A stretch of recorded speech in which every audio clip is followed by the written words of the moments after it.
Ẹ kú dédé àsìkò yìí ní gbogbo ibi tí ẹ bá ti láǹfààní láti máa gbọ́ mi tó bá fẹ́ dàbí everybody ó gbọ́dọ̀ máa ronú bí everybody lákọ̀ọ́kọ́ ẹ wo fọ́nrán yìí.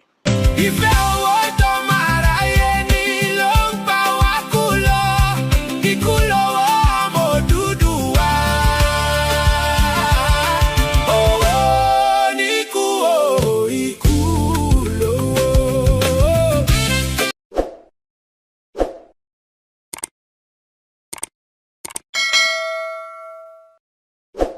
Ọ̀tẹ̀ ló ń jẹ́ ìlú ń pè ọ́ kò sẹ́ni tí ò lórúkọ tiẹ̀ àti wípé ọmọ kì í gọ̀ títí sẹ́ẹ̀ kó gbàgbé orúkọ ara rẹ̀. Ààfin tèmi ò nílò ìdánimọ̀ lọ́jà tó bá dọ́jà báyìí wọ́n á mọ̀ pé ó dọ́jà ni.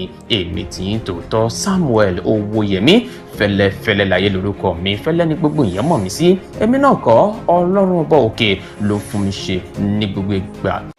Ọ̀rọ̀ tún wà nílẹ̀ bó ṣe ń lọ nípa ti ohun tó ń ṣẹlẹ̀ láàrin olórí àwọn òṣìṣẹ́ fún ààrẹ Bọ́lá Ahmed Tinubu àti ẹni tí ó jẹ́ adarí gbogbogbò fún àjọ kan PFIFC bákanbákan Prince Adeyemi.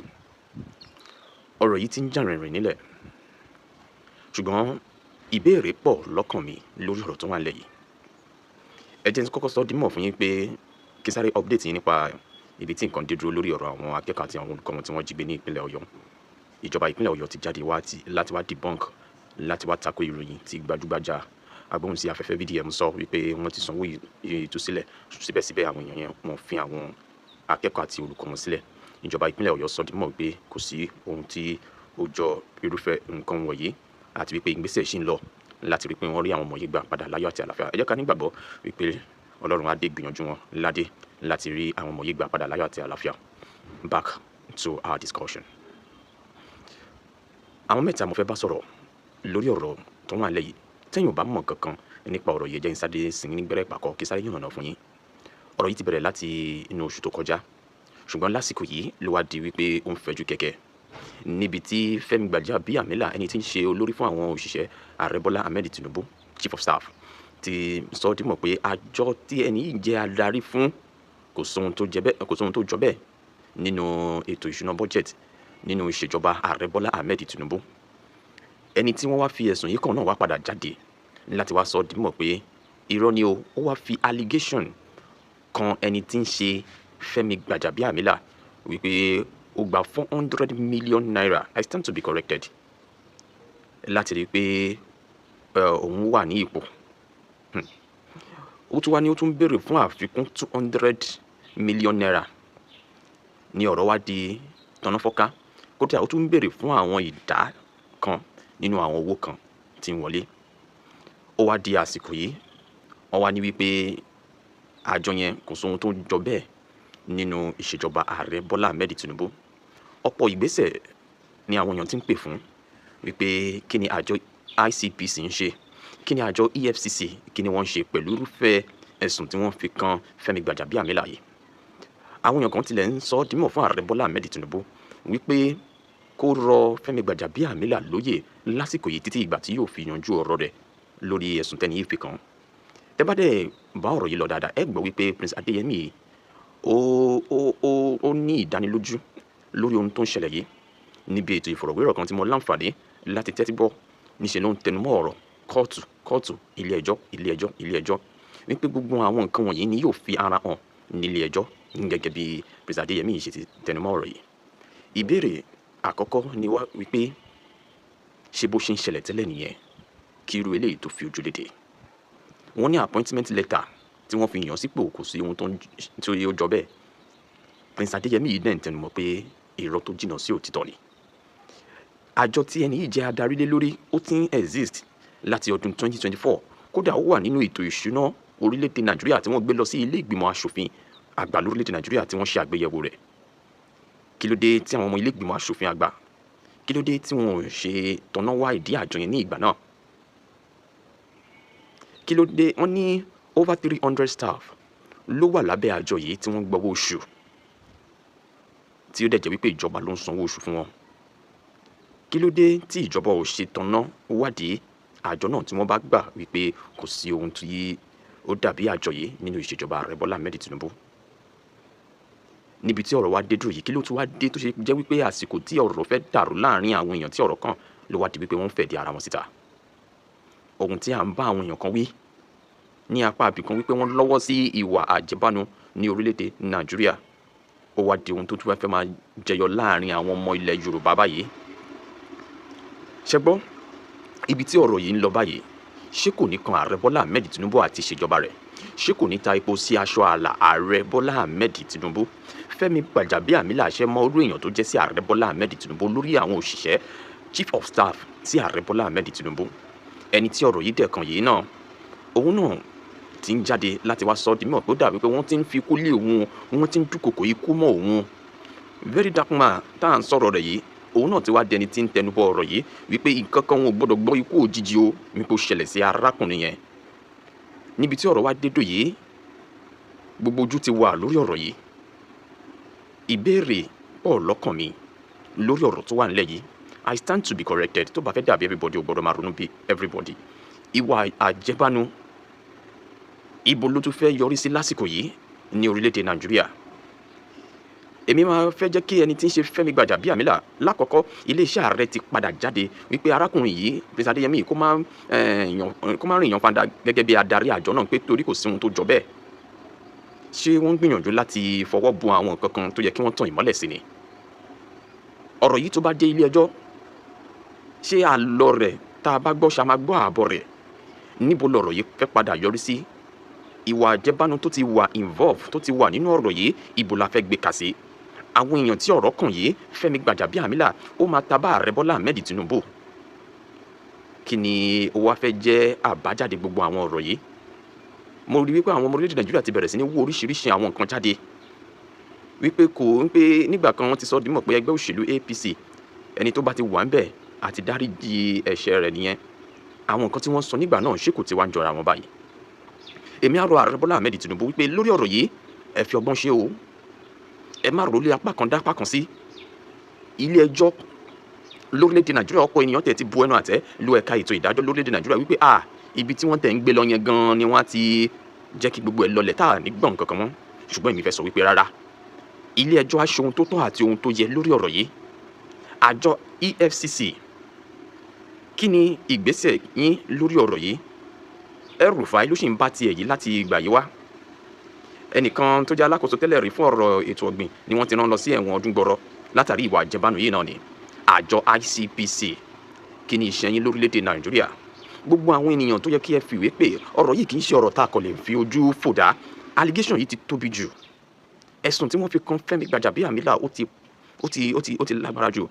A dẹ̀ nílò láti jẹ́ kí ẹ̀yin tí ẹ jẹ́ àjọ tó ń rí sí ìwà àjẹbánu lórílẹ̀-èdè Nàìjíríà kẹ́ ẹ tọ́nà sí, kẹ́ ẹ bá wa tan ìmọ́lẹ̀ sí. Iléeṣẹ́ ààrẹ náà a ṣì ń retí ọ̀rọ̀ púpọ̀ lórí ọ̀rọ̀ yìí torí ó sì ṣókùnkùn sọ́pọ̀ àwọn ọmọ orílẹ̀-èdè Nàìjíríà.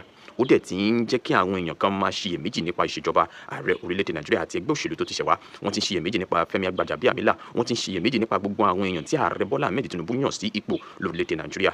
Ṣé bó ṣe fẹ́ rí rèé? A dẹ̀ ní lajúlẹ̀ kí gbogbo ẹ̀ máa rí báyìí ní orílẹ̀-èdè Nàìjíríà. Èmi wá ń rọ gbogbo ẹ̀yin tí ọ̀rọ̀ kàn lórí ọ̀rọ̀ yìí, ẹ jẹ́ ká fi ọgbọ́n ṣe o. Torí gbogbo àwọn ọmọ orílẹ̀-èdè Nàìjíríà ni wọ́n ti ní èròǹgbà tiwọn lẹ́yọ kọ̀ọ̀kan lórí ọ̀rọ̀ yìí. Mi ò fẹ́ sọ̀rọ̀ jù lórí ọ̀rọ̀ yìí torí pé àwọn èèyàn kan sọ pé season film ni. Etí tó bá gbọ́ àlọ́, ó di dandan kó gbọ́ àbọ̀. Ibi tọ́rọ̀ dé dúró ni mo ní kí n yànnàná fún yín. Arákùnrin Prince Adéyẹmí sọ pé òun ti ready láti face anything tó bá ti bí ọ̀rọ̀ yìí jáde. Tóun náà bá ní ohun tó jẹ tẹ́lẹ̀ kùnkùn ni máa sọ àwọn kankan dá lójú. Mo ṣe iṣẹ́ ìwádìí, mo rí gbogbo àwọn nǹkan tóun náà ti ṣe. How come tó wá jẹ́ wípé àsìkò yìí ni wọ́n wá sọ fún wa wípé àjọ tó jẹ́ ọ̀gá lé lórí kò exist? Àwọn wo ló ń sanwó oṣù? Ẹ má jẹ́ kí tó dá yín padà sẹ́yìn. Àlàyé lẹ́kùnrẹ́rẹ́ lórí ọ̀rọ̀ yìí, ẹ jẹ́ kí n jẹ́ kẹ́ gbọ́.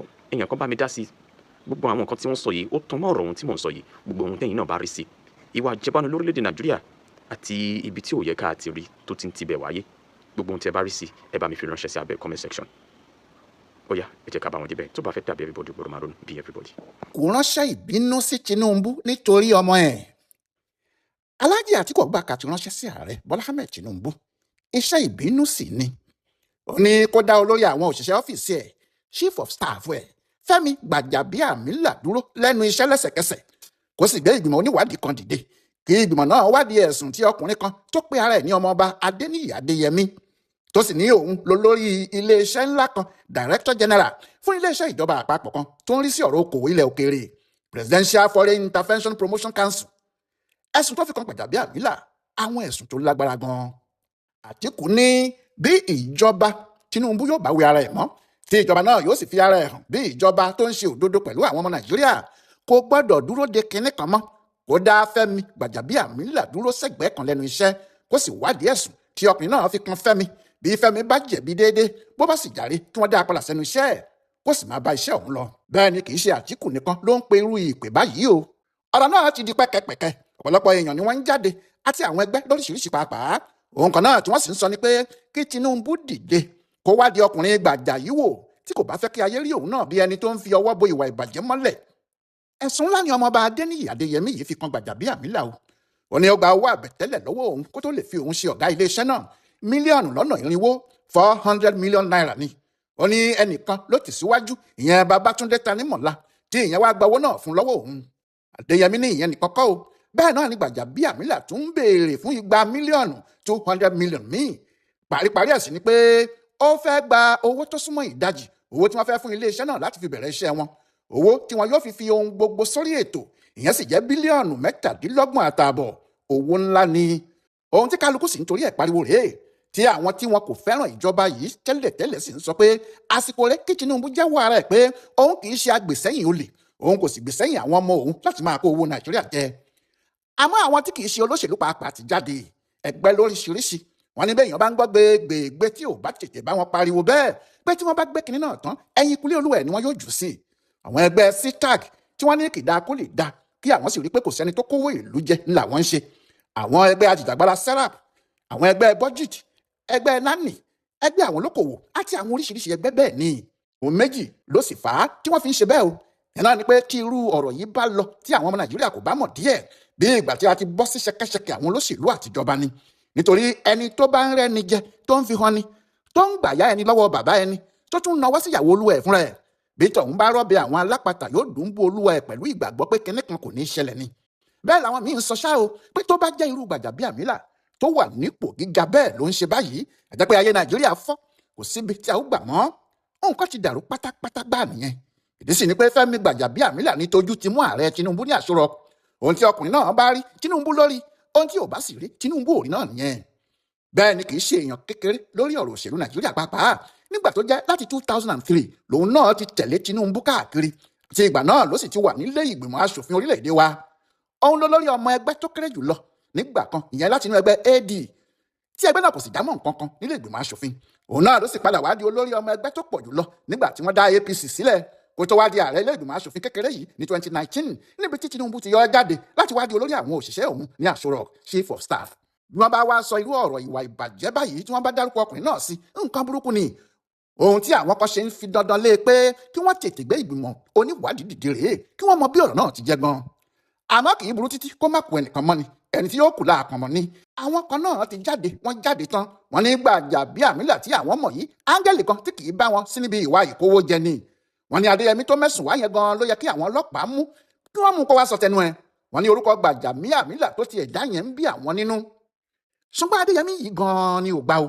Ó ní bí ògùn ẹni bá dání lójú àáfi gbárí ni kí Gbàjà jáde kó wá fògùn ọ̀rọ̀ yìí gbárí. Kí ló wá ṣẹlẹ̀ gan-an? Ṣé ẹ rí nígbà tí èéfín bá ń rú jáde níbì kan ó dájú pé iná ń jó nísàlẹ̀ ibẹ̀ ni o. Bí ayé ò bá rí ayé ò ní wí wọ́n lè fi kún wọ́n lè yọ kúrò àmọ́ pé wọn kò rí kinní kan yẹn ká tù ú dànù torí ajá ò ní déédéé máa gbó bí ajá ò bá rí nǹkan kan. Arákùnrin tó pe ara ẹ̀ ní Adéníyì Adéyẹmí àti olórí àwọn òṣìṣẹ́ ààrẹ Bọ́lá Ahmed Tinubu ìyẹn Fẹ́mi Gbajabiamila kò ní lè ṣe é fọwọ́rọ́ sẹ́yìn torí pé bóyá àwọn méjèèjì kò mọra rí nì ọ̀rọ̀ náà yóò le díẹ̀ fún ẹnikẹ́ni láti gbàgbọ́. Àmọ́ bí ẹjọ́ Adéyẹmí ìbá ti dáa tó àwọn kinní kan wà níbẹ̀ tó ba ọ̀rọ̀ náà jẹ́.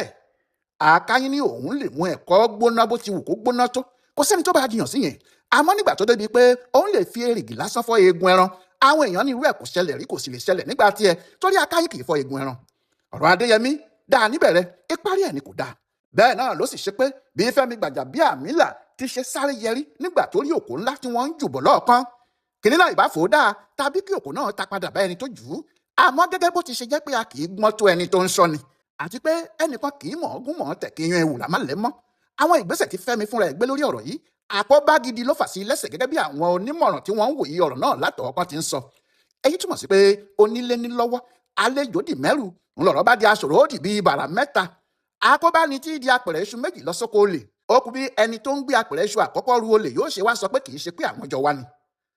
adún tó kọjá lọ̀rọ̀ yìí ti bẹ̀rẹ̀ o ẹni bá sì fiyèsí dáadáa yóò rí pé àwọn kinní kan wà tó dìgbò lu ara wọn nínú ọ̀rọ̀ náà láti bẹ̀rẹ̀.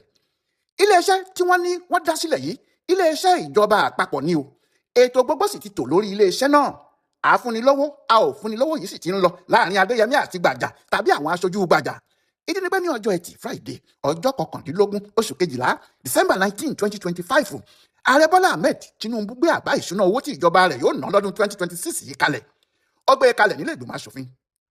ẹni tó bá ti mọ ètò ìjọba yóò mọ̀ pé owó tí Tinubu gbé síwájú àwọn aṣòfin yìí ni wọ́n ń pè ní bọ́jẹ́ẹ̀tì. ìyẹn ni pé owó tí iléeṣẹ́ òun gangan tó jẹ́ ti ààrẹ àti gbogbo iléeṣẹ́ tó bá wà lábẹ́ ìjọba ẹ̀ yóò ná fún ọdún náà tí wọ́n ti kọ sínú bọ́jẹ́ẹ̀tì yìí nìyẹn. àmọ́ nínú bọ́jẹ́ẹ̀tì yìí owó méjì kan ti wà níbẹ̀ owó náà ló sì dá ìjà tó wà nílẹ̀ yìí sílẹ̀ o. owó àkọ́kọ́ ìyẹn bílíọ̀nù kan àti ọ̀ọ́dúnrún mílíọ̀nù náírà 1.3 billion. owó kejì sì ni owó tí iléeṣẹ́ náà yóò fi bẹ̀rẹ̀ iṣẹ́ 27.4 billion naira. owó yìí ni ìbẹ̀rẹ̀ ìjà tó wà nílẹ̀ yìí o. ìdí ni pé owó àkọ́kọ́ tí wọ́n fẹ́ gbà yẹn 1.3 billion naira owó tí wọn yóò fi máa sanwó fáwọn òṣìṣẹ́ tí wọn yóò sì máa fi gbọ́ bùkátà kéékèèké ni. bí iléeṣẹ́ ìjọba kan kò bá kò sí bí wọn yóò ṣe ya owó sọ̀tọ̀ fún un nínú bọ́jẹ̀tì pé orúkọ iléeṣẹ́ kan wà nínú bọ́jẹ̀tì wọ́n sì ní wọn yóò fún lówó bùkátà iléeṣẹ́ tí ìjọba Nàìjíríà ti fọwọ́ sí ni. iléeṣẹ́ náà sì ti gbọ́dọ̀ ní àkáǹtì níbi tí wọn yóò sanwó náà sí àti àwọn tí yóò máa sáyìn fún sọ̀wédowó àti àwọn ètò míì tí wọ́n bá tún fẹ́ ṣe. ṣùgbọ́n kí orúkọ wọn tó wà nínú ìwé yìí ní ìjà ti ń lọ. ó jọ pé Gbajabiamila tàbí àwọn èèyàn ẹ̀ ti fi àwọn Adéyẹmí lọ́kàn balẹ̀ pé owó náà yóò wọ inú bọ́jẹ̀tì tó bá sì wọ inú bọ́jẹ̀tì ó ní bí wọn yóò ṣe pín owó náà gẹ́gẹ́ bí Adéyẹmí ti wí fáwọn oníròyìn ni pé Gbajabiamila yóò gba ìdajì tàbí 48% owó ọ̀hún ìyẹn yóò sì jẹ́ bí bílíọ̀nù 12 ó lé. àwọn Adéyẹmí yóò sì lọ́ọ́ máa ná iye tó bá kù láti fi ṣe iṣẹ́ tí wọ́n bá fẹ́ ṣe. eléyìí ni Adéyẹmí sọ pé òun ò gbà tó fi di wàhálà.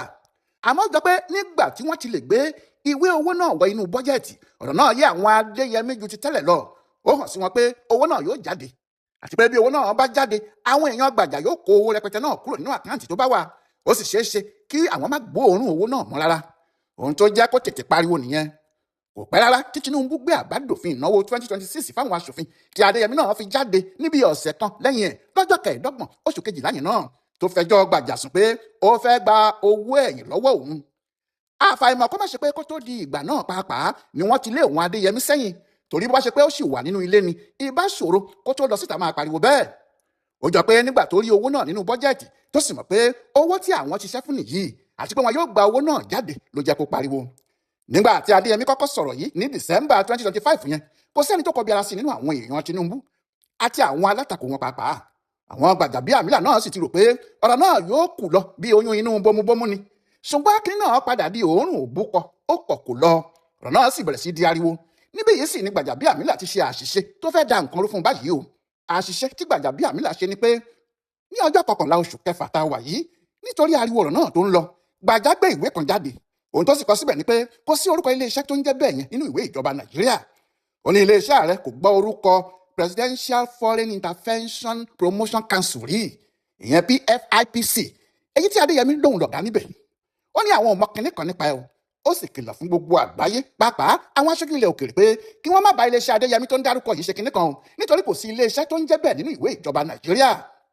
ohun tí Gbajabiamila kò mọ̀ kó tó gbé ìwé yìí jáde ni pé kí Adéyẹmí tó bọ́ síta wá fẹ̀sùn kàn ó ti rí i pé orúkọ iléeṣẹ́ yìí ó ti wà nínú bọ́jẹ̀tì àti pé wọ́n ti ṣètò owó tí yóò gbà jáde ó wà nínú bọ́jẹ̀tì tí Tinubu gbé lọ síwájú àwọn aṣòfin.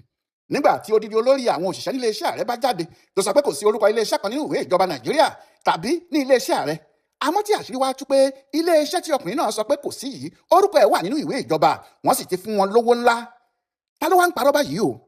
ohun tí àwọn èèyàn ṣe ní kí Tinubu fúnra ẹ̀ tètè gbé ìgbìmọ̀ oníwádìí dìde nìyẹn. torí ní tòdodo àlàyé púpọ̀ wà tí Gbajabiamila gbọ́dọ̀ ṣe. báwo lòun ṣe mọ̀ pé iléeṣẹ́ náà kò sí nínú ìwé ìjọba? ṣé kò rí Adéyẹmí rí lóòótọ́ ni? owó tí wọ́n fún iléeṣẹ́ yìí àkáǹtì wo ló ń lọ? níbo ni wọ́n ti fẹ́ gbowó náà? ta ni yóò san wọlé? ta ni yóò sì sáyìn fún pé àwọn gbowó? ọ̀pọ̀lọpọ̀ ìbéèrè ló wà nídìí ọ̀rọ̀ yìí o. àwọn wo ló ṣètò ìwé owó tí iléeṣẹ́ yìí fẹ́ ná? àwọn wo ló fọwọ́ sí? báwo ni owó ìṣúná náà ṣe dé iléeṣẹ́ ààrẹ tó dé ọ̀dọ̀ àwọn aṣòfin tí kò sẹ́nìkan tó lòdì sí tàbí tó sọ̀rọ̀ dáa? Nígbà tí wọ́n bá ń palẹ̀mọ́ owó ìṣúná báyìí, kó tó di pé wọ́n gbé kinní náà dé ọ̀dọ̀ ààrẹ tí yóò fi wá gbé lọ sọ́dọ̀ àwọn aṣòfin, ọ́fíìsì Gbajabiamila ni yóò gbẹ̀yìn sí. Níbẹ̀ ni yóò ti dé ọ̀dọ̀ ààrẹ. Gbajabiamila pàápàá yóò sì jókòó síbi ìpàdé tí wọ́n bá ń ṣe lórí ọ̀rọ̀ náà kí Tinubu tó lè gbà pé àwọn ti ṣe àṣeparí iṣẹ́ lórí ẹ̀. Kó tó di pé wọn yóò wá lọ gbé kinní náà síta. Níbo ni Fẹ́mi Gbajabiamila wà ní gbogbo ìgbà yìí? Ṣé pé kò mọ iṣẹ́ ẹ̀ bí iṣẹ́ ni, àbí àwọn kan wà nínú ọ́fíìsì ẹ̀ tí wọ́n gbérù nǹkan ńlá báyìí gbẹ̀yìn ẹ̀, tí wọ́n dá iléeṣẹ́ sílẹ̀ tí wọ́n sì fẹ́ fi lu ìjọba Nàìjíríà àti gbogbo ọmọ Nàìjíríà ní jìbìtì lórúkọ Tinubu? Owó burúkú báyìí. Báwo wá làwọn èèyàn kò ṣe ní pé Fẹ́mi Gbajabiamila kó wá ṣe àlàyé ohun gbogbo tó bá mọ̀ nípa ọ̀rọ̀ yìí? Èyí ló ṣe jẹ́ pé kò sẹ́ni tí ó ka ọ̀rọ̀ àwọn tí wọ́n ń jó kiri tí wọ́n sì ń pariwo pé kò sí nǹkan kan tó ṣe Gbajabiamila kí wọ́n fi Gbajabiamila lọ́rùn sílẹ̀. Àwọn èèyàn yóò rí wọn bí ìgbà pé wọ́n ń ṣiṣẹ́ owó tí wọ́n ti gbà tàbí owó tí wọ́n fẹ́ gbà ni. Ohun tí àwọn èèyàn sì ṣe ń sọ náà rèé pé kò sí aburú kankan níbẹ̀ nínú kí wọ́n ní kí Gbajabiamila jókòó sẹ́gbẹ̀ẹ́ kan náà kí wọ́n sì ṣe ìwádìí ọ̀rọ̀ náà lẹ́kùnrẹ́rẹ́. Torí bó tilẹ̀ jẹ́ pé gbogbo èèyàn ló gbà pé Adéyẹmí tó ń rojọ́ yìí ní lọ́wọ́, síbẹ̀ Gbaja fúnra ẹ̀ kò lè lóhùn kò mọ kinní kan. Adéyẹmí yìí náà ní lọ́wọ́ lóòótọ́. Àkọ́kọ́ ni pé òun fúnra ẹ̀ ló fẹnu ara ẹ̀ sọ pé òun san 400 mílíọ̀nù 400 million naira kí Gbajabiamila lè bá òun ṣe kí wọ́n fi òun ṣe olórí iléeṣẹ́ ìjọba. Ta ló wá lè gbọ́ irú eléyìí tí kò ní mọ̀ pé ó lè paraku lẹni tó bá ń sọ ọ̀rọ̀ bẹ́ẹ̀ jáde lẹ́nu? Tàbí iṣẹ́ wo ló ń lọ ṣe níbẹ̀ tó fi ń san irú owó àbẹ̀tẹ́lẹ̀ bẹ́ẹ̀ yẹn fún yàn? Ìtumọ̀ èyí ni pé láti bẹ̀rẹ̀ lòun náà ti múra ẹ̀ pé òun lọ jalè níbẹ̀ ni. Òun lọ jí owó wọn kó nílé iṣẹ́ náà, àti pé àwọn ìwé tí wọ́n fi gbà á síṣẹ́ dà. Ọ̀pọ̀ ibo gan ni ọ́fíìsì ilé iṣẹ́ náà wà. Àwọn ọ̀gá wo ló pọwọ́ lé òun níbi iṣẹ́ ọ̀hún? Àwọn rìsíìtì oríṣiríṣi tí wọ́n ti ń lò níbi iṣẹ́ náà ń kọ́? Tàbí wọn kò ní ṣíà, wọn kò ní tébù ni? Gbogbo àwọn ìwé yìí lọkùnrin yìí gbọ́dọ̀ kó jáde. Àmọ́ kò jọ pé ó ní ìwé púpọ̀ lọ́wọ́, torí ó ní àwọn agbanipa tó kọlù òun nínú oṣù keje ọdún tó kọjá yìí ti kó ọ̀pọ̀ ìwé ilé iṣẹ́ náà lọ́mọ òun lọ́wọ́. Bẹ́ẹ̀ náà ló ní àwọn kan náà ti pa Babátúndé Tanímọ̀lá tó jẹ́ alárinà láàrin òun àti Gbajà nínú oṣù kẹwàá 2025 yìí kan náà, pẹ̀lú àwọn ọ̀rọ̀ míì bẹ́ẹ̀. Ohun tó dáa níbẹ̀ ni pé Adéyẹmí ló pe àwọn oníròyìn jọ tó sì ro gbogbo ẹjọ́ yìí fún wọn. Èyí ni pé kò lè bẹ̀rù kò sì lè sá láti lọ rojọ́ níwájú ìgbìmọ̀ tí wọ́n bá gbé dìde. Ohun tí gbogbo ayé fẹ́ mọ̀ náà ni pé ta ló ní iléeṣẹ́ Presidential Foreign Intervention Promotion Council? Iléeṣẹ́ ààrẹ ló ní iléeṣẹ́ náà ni, gẹ́gẹ́ bí orúkọ wọn ti wí yìí, àbí àwọn kan ló yí orúkọ ààrẹ lò láti fi dá iléeṣẹ́ náà sílẹ̀?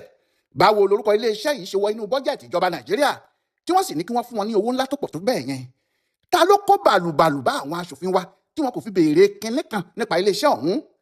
Kí ni wọ́n sì fi bo ààrẹ Tinubu lójú tí kò fi mọ̀ kó tó sáyìn orúkọ iléeṣẹ́ ọ̀hún sínú ìwé ìjọba? Ohun tí gbogbo ayé fẹ́ mọ̀ látọ̀dọ̀ Fẹ́mi Gbajabiamila nìyẹn o. Lórí ọ̀rọ̀ Fẹ́mi Gbajabiamila, ẹni bá sọ̀kọ̀lù òrùlé yóò gbóhùn onílé, ẹni bá na ọmọ adáyin yóò gbóhùn ìyá adáyin. Nà mí oríjà bàbá mi lọ̀rọ̀ dà báyìí, nítorí ìjọba ààrẹ Bọ́lá Tinubu ti jáde sọ̀rọ̀ báyìí lórí ọ̀rọ̀ tó ń jà ranyìnranyìn nípa olórí àwọn òṣìṣẹ́ iléeṣẹ́ ààrẹ Fẹ́mi Gbajabiamila. Awuyewuye tó ń lọ lọ́wọ́ ni pé ọkùnrin kan, ọmọọba Adéníyì Adéyẹmí, jáde sí gbangba. Ó ní Gbajabiamila gba owó tó 400 mílíọ̀nù 400 million naira lọ́wọ́ òun. Ó sì tún retí láti gba 200 million naira míì nítorí tó fi òun ṣe ọ̀gá iléeṣẹ́ ààrẹ kan, Presidential Foreign Intervention Promotion Council PFIPC.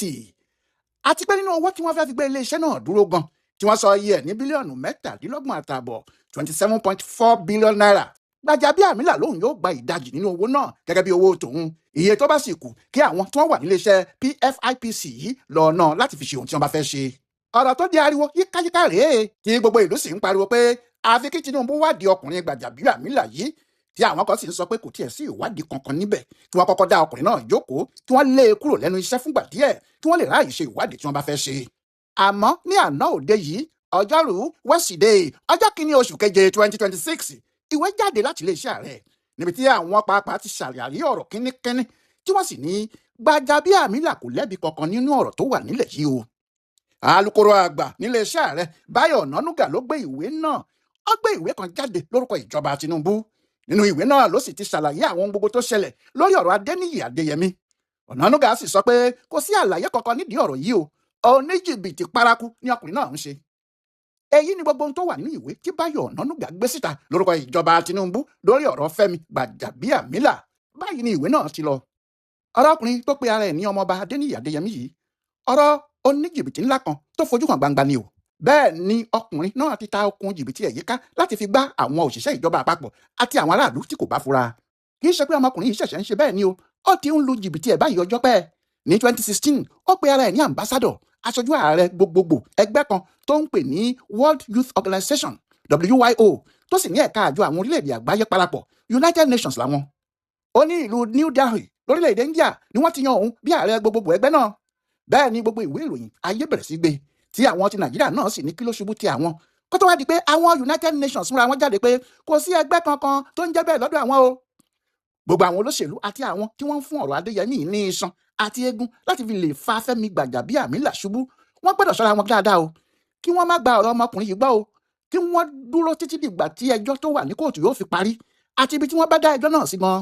bí bẹ́ẹ̀ kọ́ ọ̀rọ̀ yìí wà nílé ẹjọ́ o, ohun tí ẹnikẹ́ni tó bá sì dá sí tó bá sọ lónìí lè di ohun tí wọn yóò torí ẹ̀ pé lọ́la pé kó wá sọ tẹnu ẹ o, torí ọ̀rọ̀ tó sì wà níwájú adájọ́ ló ń dá sí. Báyọ̀ Ọ̀nànúgà kò tí ì bá ọ̀rọ̀ náà débì kankan rárá o, ó tún sọ báyìí pé Fẹ́mi Gbàjàbíàmílà fúnra ẹ̀ ló ti kọ́kọ́ tú àṣírí ọ̀rọ̀ yìí jáde o, òun ló ti kọ́ gbé ọ̀rọ̀ náà síta nínú lẹ́tà kan tó kọ sí àwọn DSS nípa iléeṣẹ́ ayédèrú tí Adéyẹmí ń pariwo ẹ̀ kiri yìí o. ọjọ́ 17 oṣù kẹwàá October 17, 2025 ló kọ́kọ́ tú àṣírí ọ̀rọ̀ yìí síta. lẹ́yìn ìwádìí àwọn DSS ni wọ́n fa ọ̀rọ̀ náà lé àwọn ọlọ́pàá lọ́wọ́, àwọn ọlọ́pàá náà sì ṣe ìwádìí tiwọn. nígbà náà ni wọ́n tó wọ́ ọkùnrin Adéyẹmí lọ sílé ẹjọ́ gíga ìlú Àbújá lọ́jọ́ 27 oṣù kọkànlá November 27, 2025. ẹjọ́ tí à ń wí yìí sì wà ní kóòtù. ọjọ́ 27 oṣù keje tí a wà yìí July 27 ni wọ́n sì tún fi ìgbẹ́jọ́ wọn sí. àwa náà mọ̀ a mọ bí ọ̀rọ̀ yìí ṣe mú gbogbo aráàlú lọ́kàn tó, ọ̀rọ̀ Adéyẹmí Adéníyì Matthew tó lóun lọ̀gá iléeṣẹ́ kan tí kò sí níbì kankan lórílẹ̀ ayé, Presidential Foreign Intervention Council, tó tún ń pè ní Presidential Economic Advisory Council. iléeṣẹ́ ìjọba tí gbogbo ayé mọ̀, Nigeria Investment Promotion Council, ló kọ̀wé sí ọ́fíìsì Fẹ́mi Gbàjàbíàmílà tí wọ́n ní iléeṣẹ́ kan wà tó ń jẹ́ orúkọ àwọn tó sì fẹ́ máa gba iṣẹ́ àwọn ṣe, pé kí ló ṣẹlẹ̀ tí ìjọba kò sọ fáwọn nígbà tí wọ́n fẹ́ dá irú iléeṣẹ́ bẹ́ẹ̀ sílẹ̀. ohun tó jẹ́ kí Fẹ́mi Gbàjàbíàmílà ní kíá wọ́n kọ lẹ́tà sí àwọn DSS nínú oṣù kẹwàá 2025 yẹn nìyẹn, pé kí wọ́n wádìí iṣẹ́ tí iléeṣẹ́ náà ń ṣe àti ibi tí wọ́n ti rí orúkọ tí wọ́n ń lò àti ẹni tó fi orúkọ wọn sílẹ̀ gan. Ọ̀nànúgà ní ọ̀rọ̀ náà kò tọ́ síbẹ̀ o, ó tún tẹ̀síwájú báyìí pé nígbà tí àwọn DSS àti ọlọ́pàá ṣèwádìí iléeṣẹ́ náà ni wọ́n rí i pé àwọn oríṣiríṣi ìwé ló kún ọwọ́ wọn. wọ́n ní òǹtẹ̀, ìyẹn stamp, wọ́n ní èyí tí wọ́n fi ń bu ọwọ́ lùwé, bẹ́ẹ̀ ni wọ́n ní àwọn oríṣiríṣi ayédèrú tíkẹ́ẹ̀tì tí wọ́n ti lò káàkiri, tí Adéyẹmí sì ní lẹ́tà àkànṣe tiẹ̀ níbi tí wọ́n ní Tinubu ti yàn gẹ́gẹ́ bí ọ̀gá àgbà iléeṣẹ́ náà. lẹ́tà tó wà lọ́wọ́ ẹ̀ yìí olórí òṣìṣẹ́ ààrẹ Fẹ́mi Gbàjàbíàmílà ni wọ́n ló fọwọ́ sí lórúkọ ààrẹ Tinubu. bẹ́ẹ̀ irọ́ ni gbogbo ẹ̀ o, ayédèrú pátápátá gbà ní, nítorí iléeṣẹ́ Presidential Foreign Intervention Promotion Council tí wọ́n wí kò sí orúkọ iléeṣẹ́ bẹ́ẹ̀ nínú ìwé ìjọba. ìwádìí ló ṣẹ̀ṣẹ̀ fi hàn pé nínú secretariat gbọ̀n Federal Secretariat Complex Phase 111 second floor ni Adéníyì Adéyẹmí ní ọ́fíìsì iléeṣẹ́ ayédèrú yìí sí, níbi tí wọ́n ti ń ṣe gbogbo ohun tí wọ́n ń ṣe yẹn, tí wọ́n sì ń sọ kiri ayé pé iléeṣẹ́ ìjọba àpapọ̀ làwọn. bẹ́ẹ̀ ni wọ́n sì ń gba àlejò lóríṣiríṣi, pàápàá àwọn ará ilẹ̀ òkèrè tí wọ́n wá bá wọn níbẹ̀ gẹ́gẹ́ bí iléeṣẹ́ ìjọba. kódà wọ́n kọ̀wé sí wọn nílé iṣẹ́ tó ń rí sí ọ̀rọ̀ ilẹ̀ òkèèrè, Ministry of Foreign Affairs, pé kí wọ́n fún àwọn ní àkànṣe lẹ́tà èyí tí yóò fi rọrùn fún wọn láti máa gba físà Amẹ́ríkà fáwọn èèyàn àwọn tó bá fẹ́ bá iṣẹ́ pàtàkì lọ síbẹ̀. ìgbà kan sì wà tí iléeṣẹ́ ilẹ̀ òkèèrè yìí fi àwọn òṣìṣẹ́ wọn 3 ránṣẹ́ sí iléeṣẹ́ Adéyẹmí yìí, bó ti ẹ̀ jẹ́ pé àwọn yẹn débẹ̀ wọn ò rí iṣẹ́ gidi kankan ṣe. alukoro iléeṣẹ́ ààrẹ yìí ní lásìkò yìí ni ọ̀rọ̀ náà bẹ̀rẹ̀ sí í fẹjú gan-an. Ọ̀nànúgà sì tún ṣàlàyé síwájú sí pé ní ọjọ́ 15 oṣù kẹwàá 2025 iléeṣẹ́ tó ń rí sí ọ̀rọ̀ ilẹ̀ òkèèrè ilẹ̀ wa yìí kọ̀wé sí olùdámọ̀ràn àgbà lórí ètò ààbò nílẹ̀ wa NSA, National Security Adviser, àti olórí àwọn òṣìṣẹ́ ààrẹ yìí COS, ìyẹn Gbàjàbíàmílà, pé kí wọ́n sọ ojúṣe àti ipò iléeṣẹ́ Adéyẹmí yìí fáwọn. ohun tó sì fa ìyẹn ni pé Adéyẹmí ṣèpàdé pẹ̀lú àwọn aṣojú orílẹ̀-èdè gbogbo ní ọjọ́ 10 oṣù kẹwàá 2025 ní West Carlton Hotel ní Àsokoro Àbújá. kò sì sọ fún iléeṣẹ́ tó ń rí sí ọ̀rọ̀ ilẹ̀ òkèèrè yìí o, ìyẹn Ministry of Foreign Affairs. eléyìí sì lòdì sófin pé ẹnìkan yóò bá àwọn ambassadọ̀ ṣèpàdé lórúkọ ìjọba Nàìjíríà láì ní sọ fáwọn. ohun tó jẹ́ kí àwọn kọ̀wé sí olùdámọ̀ràn pàtàkì lórí ètò ààbò àti Fẹ́mi Gbàjàbíàmílà nìyẹn o. nígbà tó sì di 20 oṣù kẹwàá yìí kan náà iléeṣẹ́ NSA, ìyẹn olùdámọ̀ràn ààrẹ lórí ètò ààbò, kọ̀wé sí akọ̀wé ìjọba àpapọ̀ ilẹ̀ wa nítorí ẹjọ́ tí Ministry of Foreign Affairs fi sùn wọ́n nítorí iléeṣẹ́ Adéyẹmí. ní ọjọ́ 29 oṣù kẹwàá kan náà yẹn iléeṣẹ́ akọ̀wé ìjọba àpapọ̀ orílẹ̀-èdè yìí kọ lẹ́tà míì sí Gbàjàbíàmílà. wọ́n fẹ́ mọ pàápàá iléeṣẹ́ Adéyẹmí tó pè ní Presidential Foreign Intervention Promotion Council. nígbà tó jẹ́ òun ni wọ́n ló sáyìn lẹ́tà tí ọkùnrin náà ń rò kiri. bẹ́ẹ̀ ọjọ́ kẹta sí ọjọ́ yìí, ìyẹn kí wọ́n tó gba lẹ́tà láti ọ̀dọ̀ àwọn akọ̀wé ìjọba àpapọ̀, ọ́fíìsì Gbàjàbíàmílà fúnra wọn ti kọ̀wé sí iléeṣẹ́ tó ń rí sí ọ̀rọ̀ ilẹ̀ òkèèrè ilẹ̀ wa pé àwọn ò mọ kinní kankan nípa iléeṣẹ́ náà o, àti pé kì í ṣe ọ̀gá àwọn ìyẹn Gbàjà ló fọwọ́ sí ìwé tí Adéyẹmí ń gbé kiri pé wọ́n fi yan òun síṣẹ́ o. Ọ̀nànúgà ṣàlàyé lórí eléyìí náà nínú lẹ́tà ẹ̀, ó sì wí pé kò sí bí Fẹ́mi Gbàjàbíàmílà yóò ṣe kọ lẹ́tà ìgbanisíṣẹ́ fún Adéyẹmí nítorí kì í ṣojúṣe tiẹ̀. Iléeṣẹ́ akọ̀wé ìjọba àpapọ̀ orílẹ̀-èdè yìí ló ń kọ lẹ́tà ìgbanisíṣẹ́ bẹ́ẹ̀. Ìyẹn ló fà á tó fi jẹ́ pé ní ọjọ́ 5 oṣù kọkànlá November 5, 2025 Gbàjàbíàmílà tún kọ lẹ́tà míì sí akọ̀wé ìjọba àpapọ̀ pé òun ò mọ kinní kankan nípa iléeṣẹ́ PFIPC àti pé orúkọ ọkùnrin Adéníyì Adéyẹmí yìí kò sí níbì kankan lọ́dọ̀ tàwọn o tàbí nínú ìwé àwọn kankan, àwọn ò sì mọ iléeṣẹ́ yìí rí. Gbogbo eléyìí ló jẹ́ kí àwọn ọlọ́pàá tẹsẹ̀ bọ ọ̀rọ̀ náà. Nígbà tó sì di ọjọ́ 17 oṣù kẹwàá 2025 àwọn ọlọ́pàá mú Adéníyì Adéyẹmí ní ọ́fíìsì tó ti ń ṣe gbogbo ohun tó ń ṣe yìí nínú sẹkítẹ́rìàtì. Lẹ́yìn náà ni wọ́n sì tú gbogbo ọ́fíìsì náà yẹ́bẹ́yẹ́bẹ́, wọ́n wò ó fínífíní tí wọ́n sì tún lọ sí ilé ẹ̀ pàápàá tí wọ́n tú ohun gbogbo tó wà nílẹ̀ náà ká láti mọ àwọn tí wọ́n bá jẹ́ ẹrù òfin. Nínú ọ̀rọ̀ tó sọ fáwọn ọlọ́pàá nígbà náà, Adéyẹmí sọ pé ọkùnrin kan tó ń jẹ́ Dọlápọ̀ Babátúndé Tanímọ̀lá ló gba gbogbo àwọn ìwé tí àwọn ń lò fáwọn. Àwọn ọlọ́pàá sì wá Tanímọ̀lá lọ. Nígbà náà ni wọ́n rí i pé ọkùnrin náà ti kú sínú ilé ìtura Kachi Hotel ní Àbújá ní ọjọ́ 22 oṣù kẹwàá October 22, 2025. Ìyẹn bí ọjọ́ 5 kó tó di pé àwọn ọlọ́pàá gbé Adéyẹmí. Àwọn ọlọ́pàá wá òkú ọkùnrin náà wọ́n sì kàn án nínú ilé ìgbókùúsí kan ní Àbújá níbẹ̀. Báyọ̀ Ọ̀nànúgà tún ní nígbà tí àwọn ọlọ́pàá rí gbogbo eléyìí wọ́n mọ̀ pé ayédèrú ní gbogbo lẹ́tà àti àwọn ìwé tó wà lọ́wọ́ Adéyẹmí àti àwọn stampu tó ń lò pẹ̀lú ohun gbogbo tó fi ń gbá àwọn èèyàn káàkiri. Àwọn ọlọ́pàá rí i pé àkáǹtì 34 ló ní báǹkì káàkiri. Bẹ́ẹ̀ ló ní àwọn iléeṣẹ́ míì tó ń lò fi gbowó, iléeṣẹ́ FCT Investment Promotion Agency àti Public Private Partnership pẹ̀lú FCT Investment Promotion Act. Àwọn ọlọ́pàá sọ pé ìwé tí Adéyẹmí lò rèé tó fi sí àkáǹtì sí ilé ìfowópamọ́ àpapọ̀ ilé wa Central Bank of Nigeria. Ayédèrú ní gbogbo ìwé tó fi tan àwọn òṣìṣẹ́ ní ọ́fíìsì aṣírò owó àpapọ̀ tí àwọn yẹn fi fún un láwọn ìwé tó lò láti lè ṣí àkáǹtì CBN fún un. Gbogbo àwọn ohun tí àwọn ọlọ́pàá tó jọ rèé tí wọ́n fi wọ́ ọ lọ sí ilé ẹjọ́ ní ọjọ́ 17 oṣù kọkànlá 2025. Òun àti àwọn méjì kan tí wọ́n jọ mọ̀ nípa owó jìbìtì yìí. Láti ìgbà náà lẹ́jọ́ ọ̀hún sì ti wà níwájú adájọ́ o. Orí bẹ́ẹ̀lì ni Adéníyì Adéyẹmí àtọ́ fi ń ṣe gbogbo ohun tó ń ṣe yìí o. Nígbà tó sì tún bẹ̀rẹ̀ ariwo míì ló jẹ́ kí Fẹ́mi Gbàjàbíàmílà tún gbé ìwé tuntun míì jáde láti sọ fún gbogbo ayé pé oníjìbìtì lọkùnrin náà o, òun kò máa rí o, àgbọ́n náà hàn rí àkúùsì kan ni. Báyìí ni Báyọ̀ Ọ̀nànúgà ṣàlàyé lẹ́kùnrẹ́rẹ́ fún gbogbo ayé lórí ọ̀rọ̀ ọ̀gá ẹ̀ Fẹ́mi Gbàjàbíàmílà tó sì sọ ọ̀rọ̀ náà lórúkọ ìjọba Tinubu pé Fẹ́mi kò lẹ́bi kankan nínú ọ̀rọ̀ yìí, pé kí ẹnìkan má wí ọ̀rọ̀ tí kì í ṣe tirẹ̀ mọ́ Ọlọ́run o. Àmọ́ ìbéèrè kan wà tí gbogbo àwọn tó lọ́gbọ́n tí wọ́n ti gbọ́ ọ̀rọ̀ Báyọ̀ Ọ̀nànúgà ń béèrè o, wọn ò sì tí ì sinmi lórí ìbéèrè ọ̀hún. Ìbéèrè yìí ni pé lóòótọ́ gbogbo ẹjọ́ tí Ọ̀nànúgà rò kalẹ̀ yìí dáa ó sì ṣe é tẹ̀lé, ṣùgbọ́n gẹ́gẹ́ bí ọ̀rọ̀ tí òun náà ti sọ láti inú oṣù kẹwàá 2025 ni wọ́n ti ń fa ọ̀rọ̀ yìí bọ̀. Wọ́n sì fa ọ̀rọ̀ náà débi pé àwọn ọlọ́pàá gbé Adéyẹmí lọ sí ilé ẹjọ́ ní ọjọ́ 17 oṣù kọkànlá ọdún 2025 yìí. Àmọ́ pẹ̀lú pé àwọn iléeṣẹ́ olùdámọ̀ràn ààrẹ lórí ètò ààbò kọ̀wé ìwádìí tí iléeṣẹ́ akọ̀wé ìjọba àpapọ̀ náà kọ tiwọn tí iléeṣẹ́ tó ń rí sí ọ̀rọ̀ ilẹ̀ òkèèrè nílẹ̀ wa náà kọ irú lẹ́tà bẹ́ẹ̀ pé àwọn òrírò eléyìí rí tí iléeṣẹ́ Gbàjàbíàmílà fúnra ẹ̀ sì ń pariwo tantan nínú àwọn ìwé tí Ọ̀nànúgà kó jáde yìí pé àwọn kò ní kinní kan ìṣe pẹ̀lú Adéníyì Adéyẹmí àti iléeṣẹ́ rẹ̀ PFIPC. Síbẹ̀ náà nígbà tí ààrẹ Bọ́lá Tinubu yóò gbé ìwé ìṣúná owó ẹ̀ kalẹ̀ ìyẹn bọ́jẹ́ẹ̀tì ní bí oṣù kan lẹ́yìn tí wọ́n ti wá Adéyẹmí lọ sílé ẹjọ́ ìyẹn lọ́jọ́ 19 oṣù kejìlá December 19, 2025 tó gbé ìwé ìṣúná náà lọ síwájú àwọn aṣòfin. Orúkọ iléeṣẹ́ yìí wà nínú ìwé bọ́jẹ́ẹ̀tì Nàìjíríà, wọ́n sì ní kí wọ́n fún wọn lówó. Àkáǹtì wo ni wọ́n fẹ́ sanwó iléeṣẹ́ yìí sí lẹ́yìn tí gbogbo àwọn iléeṣẹ́ ìjọba wọ̀nyí ti sọ pé àwọn ò mọ̀ wọ́n rí? Ta ni ìbá gbowó ọ̀hún? Àti pẹ̀lú iléeṣẹ́ tó lórúkọ burúkú báyìí lọ́dọ̀ gbogbo àwọn iléeṣẹ́ ńláńlá míì, ṣé ọ́fíìsì akọ̀wé ìjọba àpapọ̀ kò rí orúkọ iléeṣẹ́ yìí nínú bọ́jẹ́ẹ̀tì ìjọba ni? Ṣé ọ́fíìsì Fẹ́mi Gbàjàbíàmílà kò rí orúkọ iléeṣẹ́ yìí mọ́?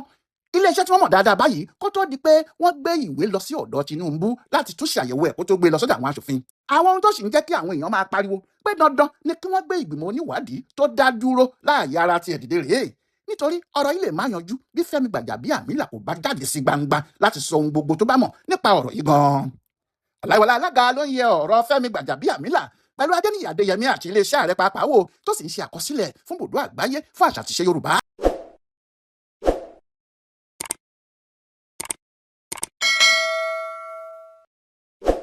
ọ̀tẹ̀ ló ń jẹ́ ìlú ń pè ọ́ kò sẹ́ni tí ò lórúkọ tiẹ̀ àti wípé ọmọ kì í gọ̀ títí sẹ́ẹ̀ kó gbàgbé orúkọ ara rẹ̀. ààfin tèmi ò nílò ìdánimọ̀ lọ́jà, tó bá dọ́jà báyìí wọ́n á mọ̀ pé ó dọ́jà ni. èmi tiyín tòótọ́ Samuel Owóyẹmí, fẹ́lẹ́fẹ́lẹ́ láyé lórúkọ mi, fẹ́lẹ́ ní gbogbo ìyẹn mọ̀ mí sí. èmi náà kọ́, Ọlọ́run ọba òkè ló fún mi ṣe ní gbogbo ìgbà.